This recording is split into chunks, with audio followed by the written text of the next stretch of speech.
مسئله مرغوده خدا راستی حقیقتا همی کارخانه‌های از همه کلان ذبح مرغ ذبح حلال مرغ این روزا در برزیلیا و کانادا بوده است. برزیلیا و کانادا همین تمام دولت‌های جزیره را از جمله همین حرمین شریفین اساساً به مرغ امور تامین میکنند. همین خدا رحمت خدا نگهش بداره محمد تقی عثمانی را در همین کتاب اولیا کتابش چاپ شده است بحوث فی مسائل الفقهیه المعاصره در آنجا از جمله این ذبح مرغ هم آوردگی است. من خودم میگه رفتم میره تفتیش کردم دیدم در کانادا که حقیقتا چیکار میکنن با همون پروسسی کشته شدن مرغ را بیان کردگی است. انا که مقصد چخیل مرغ ای پوشو اویزون میشوند چخیل در یک حوضی آب ترشو میکنن که توک بزنشو بهش شوند و مرغ میسته که کی کلاش برو خوب کن بعد سکینی مدور است کردی چرخ زننده در اطراف همون درگیر همون میگه چرخ میزنن یک آدم همونجا در پیش همون اپارات استودگی او فقط تسمیه میگه بسم الله میگه اگر وقتی که خیلی باشه و سکینی مدور باشه معلوم است که یک بورا اوخی اسپید نمیکنه هر مرغ دا بسم الله بگه شاید که هر پارتیاش دیگه بور بسم الله بگه دسته هر پارتیا دا همه اونا یک بورا ذبح نمیشوند کو یکش ممکن یک ثانیه پیش باشه دولی سکوند قفا باشه این خیلی مشکلی ها داره و مشکلی دیگه باشه چلاویچسکی فاکتور انسان بخوی نخوی کمبودی داره یا دهوجهش میگیره تو هم دهوجهش هم میکنه که چند پارتیا مرغ میگذاره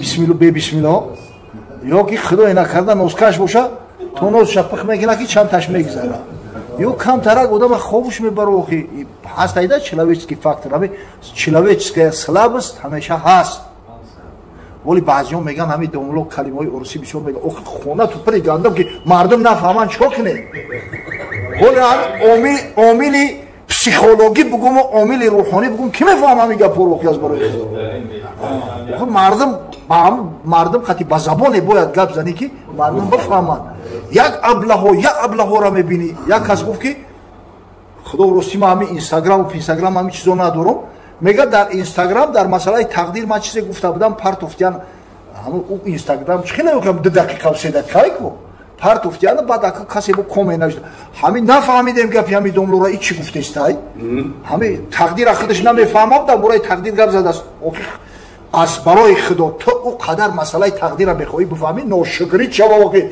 من یک جمعه در برای تقدیر گپ زدم ممبری اون را بگیری گوش کنی اوه اینستاگرام برای یک رکلام های با فکرم یا رپلیکا را میگیره نمیم تا گوشته که یا مسئله کلان عقیدتی ها میخوایی اینستاگرام گوش کنی همین ابلهی که مسئله های عقیدوی و همین مسئله های اصولی را اینستاگرام میکوه زن ای ادکلاس نیکی میکوه او قاهشور نیسته نبیو با خدا قسم یا سالیم نیسته این بچه تو دونه خدا بکوه که او اینستاگرام با فکرم که رکلام میکنه که یعنی پرا میخواه این ای سایده بدروی تماشاش کنه ای نخواه در مسئله تقدیر 1 ساعت گپ زدم تو در 2 مینوت و 3 مینوت چرا میفهمی با او 2 مینوت و 3 مینوت کی میدونه ایگه جو کنده دامو اینستاگرام پرتوفتیانی عجیب ده داره همین مسئله چی است که انسان امکان داره که سهو کنه خطا کنه و همین شیخ خدا نگهش بداره اگه این شیخ فقط علم حنفیون نیست یا خیلی علم جهانی است محمد تقی عثمانی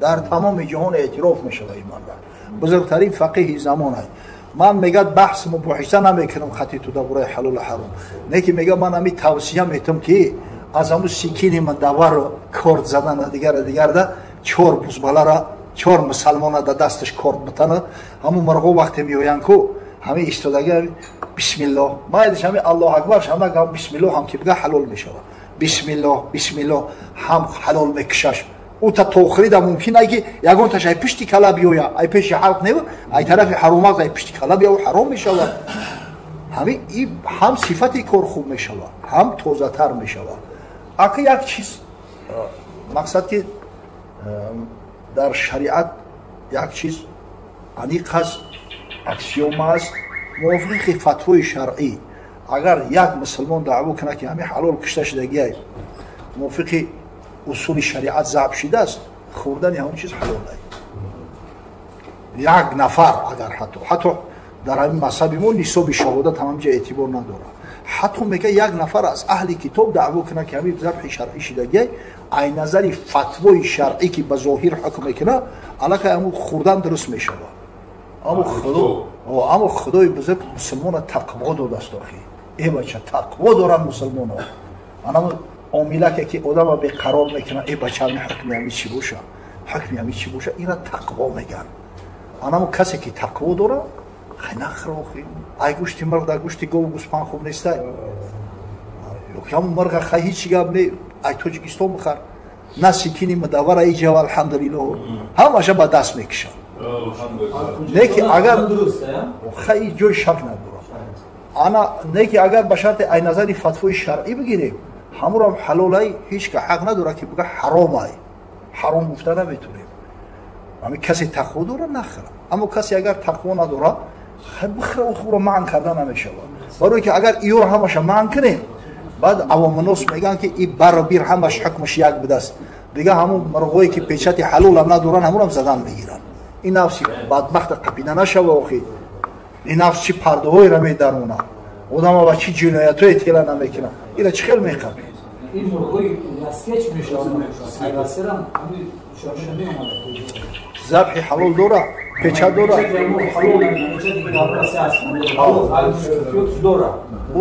او را فهمیدن در کوک چی نو کشش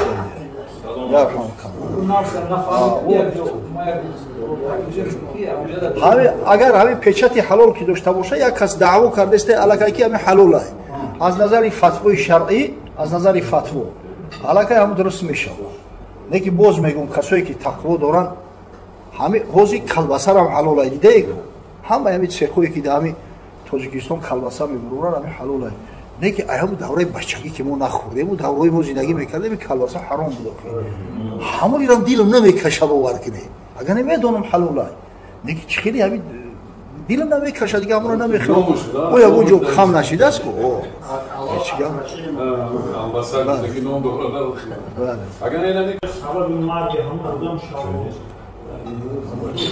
واقعا چشم حق است این سکلاس میگن همین سکلاس این همین علم هم این کار نمیکنه هست همین چیز در صحیح بخاری اومده است حضرت صلی الله علیه و سلم میگه العین حق چشم حق است چشم هیچ که حق نداره کنه در روایت امام بیهقی اومده است با حضرت همین حدیث هم میگه العین حق و میگه العین یدخل الجمل فی القدر و الرجل فی القبر چشم شتر در روی دیگ مرده که در قبرستان میاندازد در همون زمان پیغمبر صلی الله علیه و سلم و بدن شخصایی که چشم داشتن زخمی چشم میزدن انا که علاجش چی است همون شخصی که چشم داره انا باید که وضو بگیره طهارت کنه مقصد طهارت دست رو همون آبا که یگان تشت بگیرن یگان تقاره یگان چیزا بگیرن همین شخصی که علاقه چشم شده است بیمار شده است همون آب قطعی غسل کنه آبا در سر روش بریزه اگر او دم نایچی اگر اخکی ای خدا طلب به خدا بزرگه همین سوره فلق نصب خان در تنت شوف کردن بگی خدا بزرگه نه که اگر او تری آدمو انیقن گناهگار نشینه باشه خستن کنه به شک شبه گناهگار میشه نه که یکی حواسش را اوخی این چشم بگوی همین بیشتری همین کودکای کسل میشوند چشمی هم پدر و مادر خودشو میگیرن کودک همین در چشم پدر و مادر چقدر شیرینه دیده حد شیرینه یک قصه یعنی خلقی ای اصل شبگیری همون اوبیش یک نه که به هر وجه همون کلونا نقل میکردن که میگه حضرت یعقوب علیه السلام همین یوسف تماشا میکنن اخرو میگه همین کودک در حقیقت هم خیلی خوشرو باشه یا که در چشمی من خیلی بزیم میتفته باشه بعد در یک باغ میگه زیاده ای 100 کودک جمع میکنه و سیب بسیار میاره و باغبان میگه که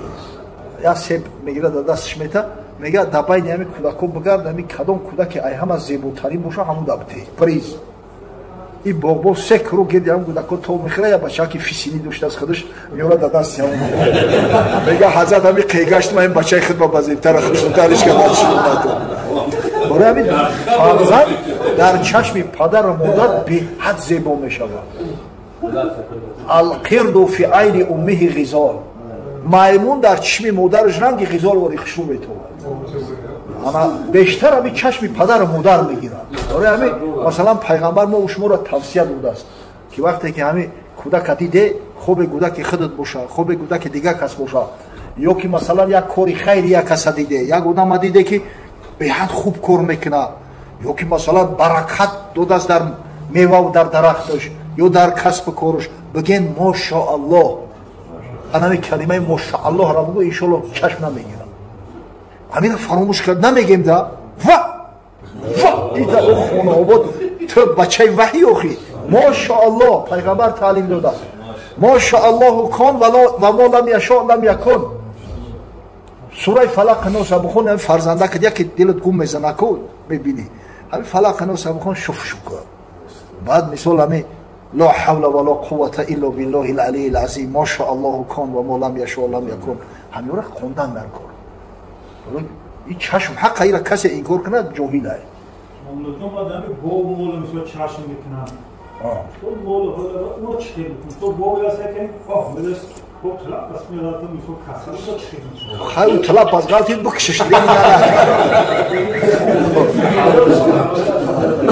اما اصلا همین موضوع را اگر باشد که میگیم که هم مردایی که چشم دوران خچو میدونن که علاقه همورا با هزار میکنن اصلا مردای خدا که نگاه نمیکنن هم چشم دوران گفته با خیلی دلتونم دور نروا او در نصیب روزیش هست که او میشوه اگر نباشه هزار چشمگر که نگاه کنه айда су ҳеҷ кор намеояд.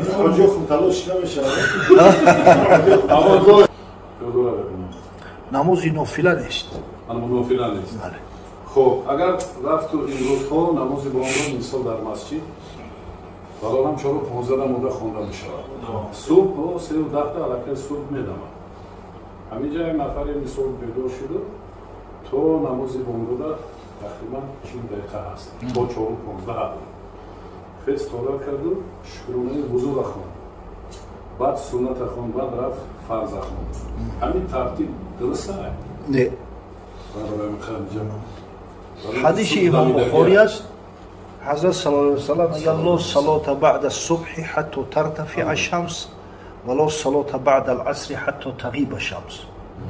баъди дамидани субҳи содиқ намоз дуруст нест, яъне намози нофила надарад ғайри суннати бомдод то замоне ки офтоб баланд шавад ва баъди аср намоз дуруст нест, намози нофила то шома то вақти ғуруби офтоба. ба ҳамин далил ҳар намози нофилае боша фарқ надорад шукри вузуай таҳияи масҷидай баъди дамидани субҳи содиқ дига дуруст намешавад. ина 3-10 даки субҳи содиқ бидама баъди 3-10 дига иҷозат нестай. ҳамин баъзиҳо ақлакӣ мекунанд ай пеши хидмат дига ҳамин димбак мекунанд хиёл мекунанд савоб мегирам. آخه وقتی منهی ای وقتی که پیغمبر نهی کرده است از خوندن نماز او ثواب نمیشه او برعکس میشه. همین خاطر همین چیزا باید رعایت کنیم. حقیقتا گپ در سر نمازهای نفلی میروه. اگر شخص در خانه مثلا نمازهای قضایی داره قصد داره که همون نمازهای قضایی را ادا کنم انا اگر بخونه بعد 3-10 یگان مشکل نیست. او برای نماز قضایی فرض است. همین هم بهتر اون است که بین سنت فرض نخونه. اول قضاییشو بخونه و با سنت بخونه با مسجد بیاید. این بهتره. بعد اینجا یک کوششی درست معامله گفتیم کسایی که سنت در خونه میخونن و بعدا میروند در مسجد تحیه مسجد میخونن و درسته میگن.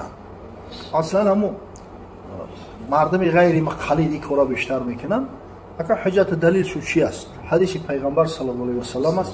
حضرت میگه اذا دخل احدکم المسجد فلیرکع رکعتین قبل ان یجلس. وقتی یک نفر تو داخل مسجد رو شده پیش از نشستن در رکعت نماز بخونه. همین را دلیل میکنن انا کی پیغمبر گفته است که در اومده بخونه. در صورتی که فراموش میکنن که حدیث ها امکان دارن با همدیگر تعارض داشته باشند. تعارض البته تعارض ظاهری است. همین آدم با عقل باشه از فقه همو حدیث با خبر باشه این طریق گمراه نمیشه. ایو فراموش میکنن که با پیغمبر معنی کرده که مقصد بعد دمیدن صبح نماز درست نیست. نماز درست نیست. شاید بعضیش بگن که نماز درست نیست غیر تحیه مسجد که پیغمبر گفته باشه که تحیه مقصد نمیشه. اونم که یک جاهلی ایده وقتی که هر لفظی حدیث مطلق اومدن همیشه حدیثی که دلالت به نهی میکنه اگر حکمشون هم یک خیل باشه مثلا همین حدیث رو حدش بخاری روایت کرده حکمش یک در مثلا در صحت اسناد در این صورت نگاه میکنن یک حدیث رخصت داده است یک حدیث منع کرده است همیشه به من عمل میکنی برای منعش سخت‌تر است شدیدتر است یا جو اجازت یا جو منع هر حدیث حکمش برابر است اسناد چو یک خیل است به صحت رسیدگی همیشه میگه به من عمل میکنی احتیاط است به خاطر احتیاط انا مقصد که ما همینجا به همین عمل میکنیم با برزم این دیگر حدیث رو هم هسته بخید انا در جامع السنن ترمذی روایت عقبه ابن عمر جهانی اومده است میگه عقبه ابن عمر که ثلاث ساعات نهان رسول الله صلی الله علیه و سلم ان نصلی فیهن در 3 ساعت پیغمبر خدا ما را منع میکرد خوندن نماز پیغمبر منع میکرد نمیگذاشت بخونیم یک تاش نمی پیش از طلوع آفتاب اینا بعد دیدن صبح صادق یک تاش وقتی قیام آفتاب و یک تاش وقتی غروب آفتاب همین خیلی حدیثای نهی خیلی زیاد اومده گیان آخه همین یک جهالت هایده بله پیغمبر گفت وقتی که داخل مسجد شده نماز بخونه در صورتی که وقتی مکروه نباشه یا که مثلا یک موعظه ای که شنیدنش واجب است نباشه جایی که واجب با سنت جمع میشوه یا با مستحب جمع میشوه البته با واجب عمل کردن لازم میآید واجب کجا مقصد مستحب سنت کجا همین خاطر مقصد که همین کسایی که زعم میکنن میآیند اون میخونن اولش که یا اهل گپ نیستن یا سواد چو کافی نیست اگر یا سواد کافی می‌داشتن خیلی دیوانگی نمیکردن جاهلی نمیکردن اما مقصد همین یه بار که گفته عزیمه شما سوقی چی دیگه توکل شو به خدا برکت همین یه بار اگر گفته عزیمه تو سوقی چی دیگه حجت نیست انسان نسبت او پاشا خیلی بخواسته همین کم کم گپ میزنیم اهمیت نمیتیم باور کنیم مجلس خلالدار شیخ خطور میگه ژنده پوشید میشد پیری راه ناگهان او رو بدید یک پادشاه گفت من به یا تو هون ای ژنده پوش یا شیخ همین اگر آدمی خاکسار آخی یا لباسی جیدن در تنش میگه در راه میرفت گردنکش کج که ای پیشش یک خوشو میگذشت با یک غرور تکبر گفت گوش که تا دعوا میکنی من بنده خدام اینا خدا مرا داده اینا را دادی خدا میگم من خوبم یا تو که اینا روز شب گفت من بهترم یا تو گفت من به یا تو هون ای ژنده پوش پیر گفت ای بیخبر تنزن خموش گرچه ما را خود ستودن راه نیست کام که او خود را ستود آگاه نیست دیگه شیخ هم غضبش کرد مرد خدا یک غیرت دور آخی اما غیرت به جوش اومد گفت بخبر اگر چنده که همین تعریفی خود کردن پنبه خویدن ای پخت خویدن ای در رسم و رسوم ما خود تعریف کنی نیست لیک چون شد واجبم چون من یکی بهزی چون تو 100,000 بشکی لیکی جواب تو در گردن واجب شید و با یقین بفهم که من همین 100,000 توری به عقل را مرتبه بلوتر یا بلندتر زان که جان از سیریدی نشناخته است نفسی سگ از خره برساخته است و برای تو نمیدونی اخی زندگی را نمیدونی همون نفسی پلیت را خرد کرده نفسی که سگای تو را خرد کرده است وانگهی بر تو نشسته ای امیر تو به زیر باری او گشتی اسیر هرچی فرماید تو را ای هیچ کس خواه و نخواه آن کنی تنها و بست تو چی اخی هم یک نفسی سگ تو را خرد کرده هرچی بفرما گفتش انجام کردستی لیک چون من سیریدین بشناختم نفسی سگ را هم خری خود ساختم اما من همون نفسی پلیدم نفسی سگ خر کردگیم چون خرم شد نفس بینش هستم برو نفسی سگ بر توست من هستم برو همون نفس ترا سواری دارم من نفسم چون خری من بر تو میگردد سوار چون من بهتر زی چون تو 100,000 او وقت خری من ترا سوارید میگرد تو چی تعریف کردستی ماشاءالله اعوذ بالله من الشیطان الرجیم بسم الله الرحمن الرحیم الحمد لله والصلاة والسلام على رسول الله وعلى آله وصحبه ومن والاه اما بعد السلام علیکم و رحمت الله و برکاته. حاجی دومی و الحال یا صحبت به نهایت خوب و مفید بسیار فراگیرم کردم. انشالله منم یک حدیث را از احادیثی که هر بار پیامبر صلی الله علیه و سلم به خاطر اینکه خاموش نباشیم نقش شیطان اخرس بازی نکنیم براتون هدیه میکنیم و بعد دعا میکنیم انشالله. بعد میخیریم نماز خفتنه میخونیم. حدیث است که حضرت عبدالله ابن عمر پسر ارشد عمر رضی الله تعالی عنه از پیامبر خدا صلی الله علیه و سلم روایت کرده است و حدیث متفق علیه است. حدیث متفق علیه چه حدیث میگه؟ وقتی که شیخین امام بخاری و امام مسلم یک حدیث با یک اسناد و یک متن ذکر میکنن میگن این حدیث متفق علیه است. در بین حدیث ها از همه حدیث بقوترین همه حدیث متفق علیه سو میخواد. حضرت عبدالله ابن عمر گفت که پیامبر خدا صلی الله علیه و سلم نصیحت کرد امته. گفت لا حسد الا فی اثنتین. در هیچ کار حسد نخری. هوس چیزی را نخری غیر یمی دو کار.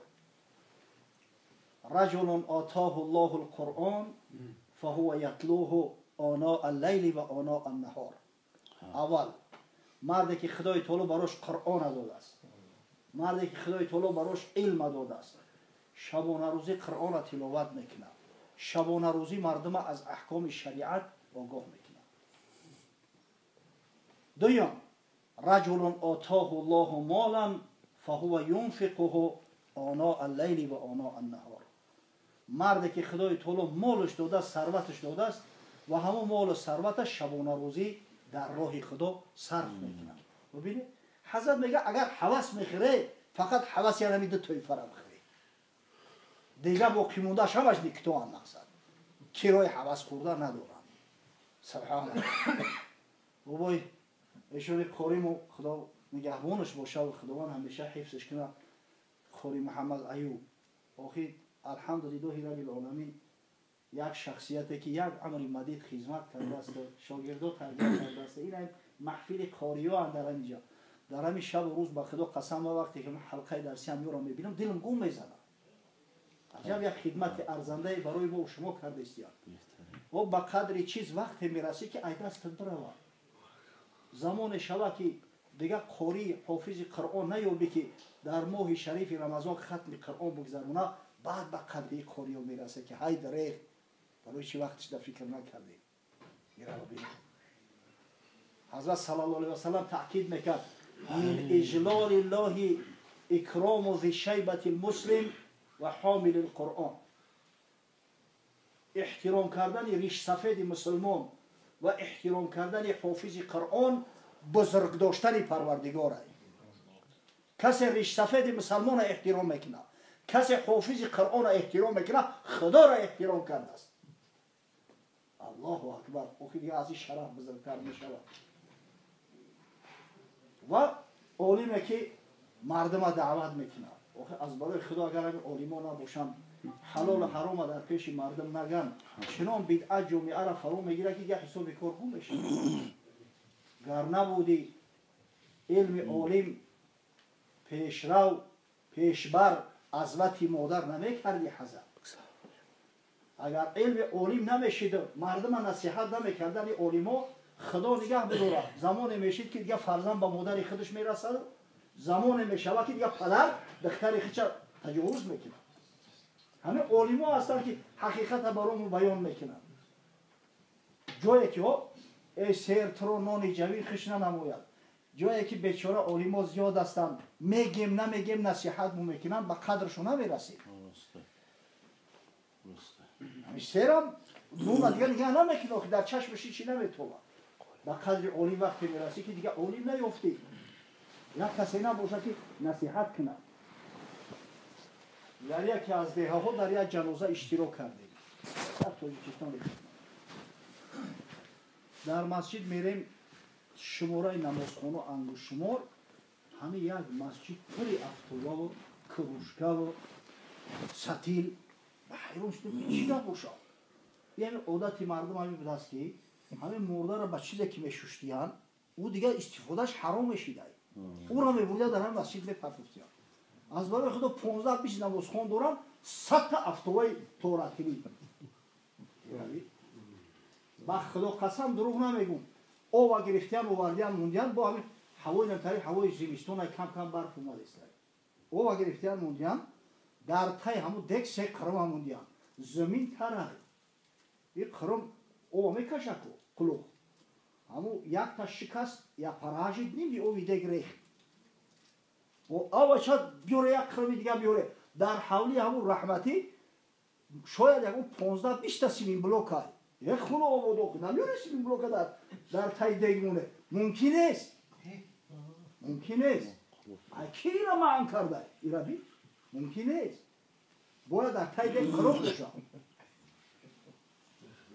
در خونه همون رحمتی ترمکس هست های پلی اوی تایور هست های بگیره بشو نه ممکن است او را باید هم تپکلو قتل گرم میکنه اینا اوکیا گفتن اینا باشه نصیحت کنه از برای خدای مردم به حد دیگه جوهیل میشن که حساب کار گم میشه در اون هوای تری وزبین یک کس برماده است توار داده دستش یا درختی بیت بد نمیدونم چی بود نوده زده است چیکار میکنه گفتن توبود میکنه توبود درست میکنه ای او شما توبود نداره خدا میزنده باید توبودش تیار باشه مردشوش تیار باشه در همین تری هوا درخت و درخت او یاتش ایزو کشیده است اشکار کنه بگو این سبوکه برای اون میکنه توبوتو وزبین میشه توبوتی کلو بگی اون میکنم پیشکی درست میکنم کو موی سودارم خیلی ملو مردم بیچاره طریقه پورا ایجو میفهمم عقل من نگرفته است که آخه در اون برف و بارون ای کجا چوری قوقای که سبوک باشه او خونه سوخته او کنده بوری وزبینه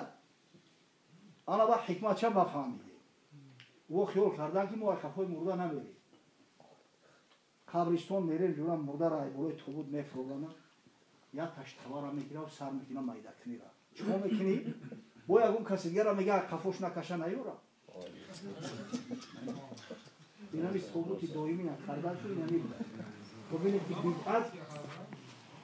بیدعت خیلی جامعه را فرا گرفته است یک کسی نباشه تعلیم نتا و خدا قسم مردم را بخیر گمراه میشود حضرت صلی الله علیه و سلم در حدیث گوهرباری که حضرت ابودردا از پیامبر روایت کرده است تاکید میکنه من سلک طریقا یطلب فیه علما سلک الله به طریقا من طرق الجنه شخصی که یک راهی را به خاطر تحصیل علم انتخاب میکنه برای هم یک گپ حق شنیدن خداوند میگه برای او بنده راه از راههای جنت آماده میکنه که همون پیرها اخیر میبرش در جنت میرسونش شخصی به همین مجلس به خاطر آن اومد که یک گپ حق بشنوم یک سوال شرعی را بتونم جواب شو بگیرم و با یقین بدونه که اگر کارش به خاطر خدا باشه ان شاءالله در پیرهای جنت رفته است این سخن یگان ملا نیست سخن پیامبر محبوب صلی الله علیه و سلم حضرت گفت ان الملائکه تضع اجنحتها رضا لطالب العلم ملائکه هایی که خدای تعالی از نور خلق شو کرده است این ملائکه ها پر دارن همون میدونید از 2 تا 600 پر دارن ملائکه ها اما پرای نازنین نشونه که ای نور خداوند خلق کرده است در زیر قدم طالب علم میگم تپه میکنن این قاری بچه ها را بعضا هم تری ناپسندی میکنیم نوبتشون نمیتیم حتی بعضا میشود درشتی میکنیم از برای خدا ملائکه های الله در زیر قدم هم قاری بچه خانتاش تنک میکنن این قدر منزله داره در پیش خدا و در پیش پیغمبر صلی الله علیه و سلم الله اکبر این العالم لا یستغفر له من فی السماوات والارض والحیطان فی جوف الماء به شک شبهه گفت عالم حقیقی را کسی را که مردم از حلال و حرام آگاه میکند مخلوقات 7 آسمان و 7 زمین حتی ماهی ها در قعر بر دائم در حقش دعا میکنند و صلوات میفرستند سبحان الله با مسجد در بشد آن عالم راه ستادن در نماز با مسجد در بخفت آن عالم راه ستادن در نماز یک جاهل آنگاه در یک مسجد یک عالم در آمده است بعد ادای فریضه خدا در یک گوشه که مسجد خوبه یک جاهل اونجا ایستاده نماز نفل خونده است کسی ابلیس رو دیدی ایستاده بدو گفتا چی کار است تو افتاده؟ یا شخص این شیطان معلوم اومده است در دهن در مسجد ایستاده است. یک کس سوالش کرد که چی در دهن در قیزه کرده؟ یا بدرو یا ببرو. لعین گفتا همه خواهم هم اکنون که جاهل رو برم از راه بیرون. گو من شیطانم اومدم که نمی آدمی که نماز خونده است همین را نماز دور کنم. ولیکن زان ندارم طاقت تو که میترسم از این دانایی در خواب. اما جرأتی در اومدن ندارم برای که از همین عالم خواب میترسم. ای عالم خواب گر این دانا نبودی پای بستم چمو میبود این جاهل به دستم. با خدا قسم گفت اگر همین دانا نمیترسیدم این نادان جاهل در دستی من رنگی پلاستیلین بود چخیلی در کار بود میپیتش میکرد. فیغان زین صوفی در حیل مانده ولی در حیل خود به عیل مانده. حضرت شیخ عطار که خودش پیری طریقت های یک صوفی به حق یک عارفی هسته که صاحب کرامات های افسوس و صد افسوس یعنی صوفی های میگه که از علم دور هستن حقیقت در نمیورم.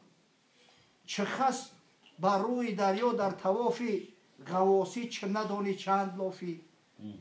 مثلا ایو میگه مثلا اونمو کهی را میمونه که در بالای او میگرده رو تعریف میکنه که ما بالای او میرم غرق نمیشم. او تو خانوابات خلاقوت زده نتونی چی تعریف میکنی خدا تو آموز کرده نتونی موج که جای بخواهش بودسته همه دور گوهر در زیر دریا اون که تو غوطه زده نتونی او دور مرواری در ای خواهی دریا نگی تو چی باید نمیکنی. او دور مرواری در داخل قرآن او دور مرواری در داخل احادیث پیامبر ای در آثار صحابه های پیامبر ای او تو سواد نداری چی باید نکردی شترمرغی که وقتی کار کردن چه مرغی و چه اشتر وقتی خوردن. حضرت میگه مسئله یو مسئله شترمرغ میمونه کارش بفرمی میگه مرغم در خوردن شتر. سخن که از علم گویی راست آن است مرا از اهل دل درخواست آن است. سعی کنه که از علم گپ زنه کوشش کنه که اما راهی طریقتون با علم ثابت ساخته باشه. چه علمت هست با علمت عمل کن پس از علم و عمل اسرار حل کن. حضرت در دوام حدیث گفت و این فضل العالم علی العاب کفضل علی ادناکم او کفضل القمر لیلة البدر علی سائر الکواکب. فضیلت عالم نسبت فضیلت عابد مثل فضیلت من است نسبت کمترین شما. حضرت آخی شاه جهان ای حضرت شریفترین مخلوق پروردگار ای. ولی من از ما احناف الحمدلله پیروای مذهب امام اعظم ابو حنیفه مقدسترین مکان در روی زمین و در کائنات میدونه کجا است؟ اینا کی میگه؟ مقدسترین مکان در کائنات الله کجا است؟ روضه شریفه پیامبر صلی الله علیه و سلم. مکان او همون مکان از کعبه بالا است از عرش کرسی بالا است. چرا؟ برای که شریفترین آفریده پروردگار محمد مصطفی صلی الله علیه و سلم در همونجا پهلو زده خواه. حضرت میگه که فضیلت عالم نسبت عابد مثل یعنی فضیلت من نسبت کمترین شما. الله اکبر. و این العلماء ورثة الانبیاء این علما وارثای پیغمبر هستند. و این الانبیاء لم یورثوا دینارا ولا درهما ورثوا العلم. عالم اصلا پیغمبر ای خودش دنیا نمیمونه درهم و دینار نمیمونه. میراث پیغمبر علم فمن اخذه فقط اخذ بحظ وافی. کسی که گرفت علم پیغمبر خدای تعالی یک نصیبه بزرگی را از میراث رسول الله صلی الله علیه و سلم براش هدیه کرده. الحال اوی دوملو سوال کردن اکی ایو میدونه با خاطر نمیفهموندن یعنی قوم که همه حکمی در همه جورابک محض کشیدن چیه؟ حکمی در جورابک محض کشیدن چیه؟ بشینی باشو